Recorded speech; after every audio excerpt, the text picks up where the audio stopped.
नाजरीन, रुपए की कदर डॉलर के मुकाबले में मुसलसल बेहतर हो रही है और ये बेहतरी पिछले 6 हफ्तों से जारी है। इस बेहतरी ने पाकिस्तान रुपये को डॉलर के मुकाबले में अपनी 8 माह की सबसे बेहतरीन और स्टेबल पोजीशन के ऊपर लाके खड़ा कर दिया है। इस ट्रेंड के बाद पाकिस्तान की करेंसी एशिया में तीसरी सबसे बेहतरीन परफॉर्मेंस करने वाली करेंसी बन गई है। पाकिस्तान के ऊपर इंडोनेशियन रुपया है और साउथ कोरियन का वॉन है। इन बाकी की 2 करेंसीज ने भी पाकिस्तानी रुपये की तरह डॉलर के मुकाबले में काफ़ी ज़्यादा बेहतरी दिखाई है। आज की इस वीडियो में मैं यही डिस्कस करने वाला हूँ कि आखिर वो क्या रीज़न्स हैं और ये जो अमल है ये क्या स्टेबल रहेगा, क्या वाकई रुपया जो है ये मज़ीद डॉलर के मुकाबले में बेहतरी इख्तियार करेगा और क्या डॉलर का रेट मज़ीद गिरेगा या इस जगह पर स्टेबल रहेगा, और वो क्या रीज़न्स हैं जिसकी वजह से इतनी ज़्यादा बेहतरी आई है डॉलर के रेट में, यानी कि रुपया ऊपर गया है और डॉलर का रेट नीचे आया है। सबसे पहले आप एक बात समझ लें कि अगर डॉलर का रेट नीचे आएगा तो क्या होगा। ये बड़ा ही एक आम ज़िंदगी का सवाल है। मुझसे अक्सर लोग पूछते हैं कि यार डॉलर का रेट तो नीचे आ रहा है, लेकिन उस रेट के नीचे आने से आम ज़िंदगी में क्या फ़र्क होगा। आप ज़रा इस बात को समझिएगा। पाकिस्तान में हुआ यूँ कि जो हमारा आटा है, जो हमारी चीनी है और जो हमारी कॉटन थी, उसका बहरान पैदा हो गया। अब ये बहरान किसने पैदा किया? ये बहरान पैदा किया हमारे लोकल माफियाज़ ने। हमारे ये जो एग्रीकल्चर सेक्टर के जो प्रोडक्ट्स थे ये मार्केट की सप्लाईज़ की डिमांड को पूरा नहीं कर पा रहे थे, जिसकी वजह से हुकूमत ने मजबूरन इन सब चीज़ों को इंपोर्ट करना पड़ा, क्योंकि वो माफियाज़ इतने ज़्यादा स्ट्रॉन्ग थे कि हुकूमत उनके ख़िलाफ़ कोई खातर का एक्शन नहीं ले सकी और आए दिन ही कोई ना कोई नया बहरान जो था वो आवाम को फेस करना पड़ रहा था। तो हुकूमत ने क्या किया? हुकूमत ने ये चीज़ें बाहर से इंपोर्ट कराना शुरू कर दी। जब इन चीज़ों को हमने इंपोर्ट किया तो हमें जो है ना, क्योंकि हमारी जो है ना डिमांड बढ़ गई थी, जिसकी वजह से डॉलर की कदर में इजाफा हुआ। हमारी डॉलर की डिमांड बढ़ गई थी क्योंकि ये चीज़ें जो थी ये हम बाहर से मंगवा रहे थे, जिसकी वजह से ये चीज़ें हमें महंगी पड़ रही थी।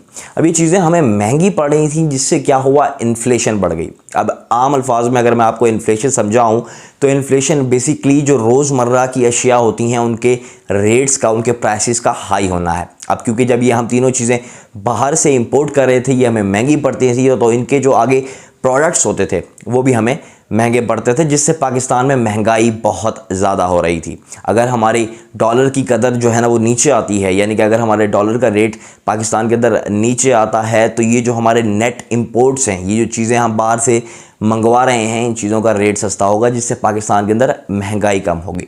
जो दूसरा बड़ा पॉइंट है, अगर डॉलर में कमी आए तो उससे क्या होता है? उससे ये होता है कि जो हमारे फॉरेन डेप्थ हैं, यानी कि जो हमारे जो एक्सटर्नल हमारे जो कर्ज़े हैं, उन कर्ज़ों की मद में भी हमें बहुत ज़्यादा फ़ायदा होता है, क्योंकि जब डॉलर का रेट नीचे आता है, 1 रुपया भी अगर डॉलर का रेट नीचे आए तो हमें कई अरब रुपए का मुनाफा होता है। इस टाइम डॉलर जो है ये पिछले इन 6 हफ्तों में 9 रुपए तक कम आया है और इस टाइम ये अपनी 8 महीने की सबसे कम तर सतह पर है। अब इस डॉलर के नीचे आने में जो वजूहात हैं उनमें सबसे पहली वजह ये है कि जो हमारे फॉरेन एक्सचेंज रिज़र्व्स थे उनको काफ़ी ज़्यादा स्टेबल रखा गया है इन चंद सालों में।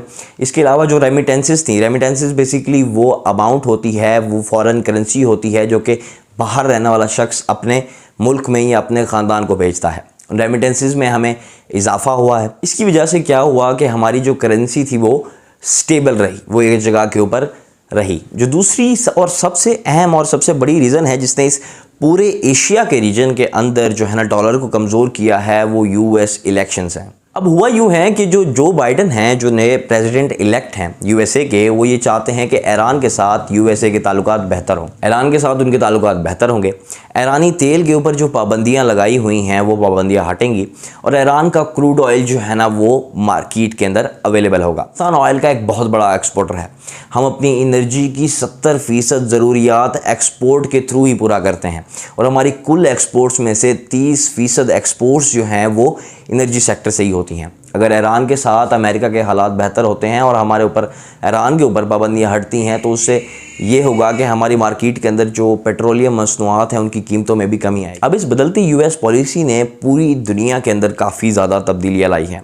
इसी तरह बाकी जो एशियाई मार्केट्स थी वहाँ पर भी बेहतरी आई है और वहाँ पर भी डॉलर की कदर में काफ़ी ज़्यादा कमी आई है। लेकिन कई एनालिसिस्ट जो हैं वो ये भी कह रहे हैं कि ये होने वाला है कि क्योंकि अभी यूएस इलेक्शंस ख़त्म हो रहे हैं तो ये ट्रेंड जो है ये रिवर्स कर जाएगा। तो इस तरह से ये काफ़ी ज़्यादा स्टेबिलिटी नहीं है। हमें आने वाला कुछ टाइम इस बात की इंडिकेशन दे देगा कि क्या होने वाला है। लेकिन जो ईरान का तेल जब मार्केट के अंदर आएगा तो यकीनन इस तेल का पाकिस्तान को और पूरी दुनिया को फ़ायदा होने वाला है, क्योंकि क्रूड ऑयल का रेट नीचे आ जाएगा, जिससे जो हमारी ऑयल की और मसनूआत हैं, जिस तरह हमारा पेट्रोल है और ये सारी चीज़ें हैं, ये सब सस्ती हो जाएंगी। अब पाकिस्तान ने काफ़ी ज़्यादा मौसर और स्टेबल पॉलिसी अपनाई। हम वो मुल्क हैं कि जो कोरोना जैसे हालात में भी जो हमारे पास 12 बिलियन डॉलर के जो फॉरेन एक्सचेंज रिज़र्व्स थे वो हमने मेंटेन किए, और इसके अलावा हमें 1.4 बिलियन डॉलर का कर्ज़ा भी जो है ना मिला कोविड से लड़ने के लिए IMF की जानिब से एमरजेंसी बेसिस के ऊपर। अब इन सब चीज़ों ने पाकिस्तान इकॉनमी को स्टेबल करने में बहुत बड़ा रोल अदा किया है, और इस टाइम पाकिस्तान की इकॉनमी पहले से काफ़ी ज़्यादा बेहतर हालात में है, और ये हालात पिछले 5 सालों की सबसे बेहतरीन सतह के ऊपर मौजूद हैं। पाकिस्तानी रुपये को एक और झटका ये भी मिल सकता है कि हमने 3 बिलियन डॉलर का कर्ज़ा लिया था सऊदी अरेबिया से। आप सबको याद होगा कि जब मोहम्मद बिन सलमान MBS जो थे वो पाकिस्तान आए थे, तो उन्होंने पाकिस्तान को डेफर्ड वैल्यू के ऊपर इमरान खान की दरख्वास्त के ऊपर हमें तेल दिया था। अब वो रकम हमने वापस करनी है। उस रकम का 1 बिलियन US डॉलर हमने अगस्त में ही पे कर दिया था। अब उसकी बाकी का जो 2 बिलियन डॉलर है वो हमने उनको पे करना है, और 1 US बिलियन डॉलर तो हमने उनको इमीडिएटली यानी कि विद इन ए वीक हमने पाकिस्तान ने सऊदी अरेबिया को पे करना है। तो इस तरह की ये जो पेमेंट है ये यूरोपी को काफ़ी ज़्यादा हिट कर सकती है। लेकिन कहा यह भी जा रहा है कि पाकिस्तान ईज़िली ये पेमेंट अरेंज कर देगा थ्रू चाइना, यानी कि चाइना हमें वो पेमेंट जो है ना हमें दे देगा, और जिसकी वजह से हमारा ये पेमेंट ऑफ बैलेंस बना रहेगा और हमारा रुपये की कदर जो है ना वो ज़्यादा नहीं गिरेगी। अब यहाँ पर एक बात ये भी समझें, आपने इमरान खान की गवर्नमेंट को काफ़ी ज़्यादा क्रिटिसाइज़ किया कि महंगाई हो गई और डॉलर काफ़ी ज़्यादा ऊपर चला गया। कभी ये जानने की कोशिश तो करें कि आखिर डॉलर ऊपर गया ही क्यों? हो ये रहा था कि पाकिस्तान डिफ़ॉल्टर होने वाला था, तो इससे बचने के लिए कि पाकिस्तान इंटरनेशनली डिफ़ॉल्टर ना हो, इमरान खान गवर्नमेंट को IMF के पास जाना पड़ा। अब जब हम IMF के पास गए और IMF ने हमें 6 बिलियन US डॉलर का कर्ज़ा दिया, जब IMF ने हमें ये कर्ज़ा दिया ताकि हम अपने कर्ज़े अदा कर सकें, ताकि हम जो है ना वो डिफ़ॉल्टर ना हों, तब IMF ने हमसे एक शर्त मनवाई।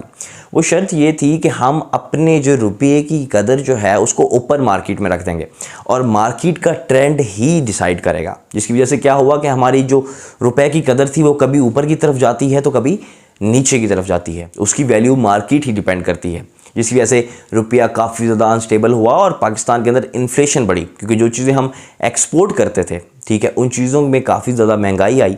और उसके बाद जब इंटरनली हमारे जो माफियाज बैठे हुए थे, क्योंकि पाकिस्तान एक एग्रीकल्चर मुल्क था, और इस एग्रीकल्चर मुल्क में एग्रीकल्चर प्रोडक्ट्स का फुकतान होना एक बड़ी ही हैरानकुन बात थी, जिसके बाद ये सारी सूरत हाल बनी। अभी इस टाइम पाकिस्तान के हालात स्टेबल हैं इकॉनमिकली। हाँ, इन्फ्लेशन ज़्यादा है। इन्फ्लेशन उम्मीद करते हैं कि जिस तरह से डॉलर नीचे आ रहा है और जिस तरह से इक़दाम हो रहे हैं, मे बी इन्फ्लेशन अगले कुछ अरसे के अंदर नीचे आ जाए, क्योंकि इन्फ्लेशन का आना बहुत ज़्यादा ज़रूरी है। जो आम शख्स है उसको इन चीज़ों से उसके लिए ये चीज़ें मैटर नहीं करती कि बड़ी गेम क्या चल रही है, आपके कर्ज़े कितने अदा किए जा रहे हैं, या ये जितनी भी एक्सटर्नल गेम्स हैं। जो आम आदमी वो ये चीज़ नहीं समझता। आम आदमी को चाहिए उसकी रोज़मर्रा अशिया की, जो रोज़ वो इस्तेमाल करता है, जो चीज़ें, जो आटा, चीनी, गंदम वो ख़रीदता है, वो कितनी महंगी है, कितनी सस्ती है। जो उसकी रोज़ की चीज़ें हैं, जो तेल है, उनका क्या रेट चल रहा है, उसके ऊपर वो शख्स डिसाइड करता है। तो हुकूमत को चाहिए कि इन्फ्लेशन को काबू करें और एक बेहतर इकनॉमिक पॉलिसी सामने लाए। तो ये थी मेरी वीडियो। मैंने एक ब्रीफ एनालिसिस आपके सामने रखा इकॉनमी से रिलेटेड, और क्या रीज़न्स हैं कि डॉलर का रेट पाकिस्तान में काफ़ी ज़्यादा नीचे आ रहा है, रुपए की कदर काफ़ी ज़्यादा बढ़ रही है, और इस रुपए की कदर बढ़ने का हम सबको फ़ायदा है। मैं उम्मीद करता हूँ कि ये ट्रेंड बना रहे। तो ये थी मेरी आज की वीडियो। मैं उम्मीद करता हूँ ये वीडियो आपको पसंद आई होगी। अगली वीडियो तक के लिए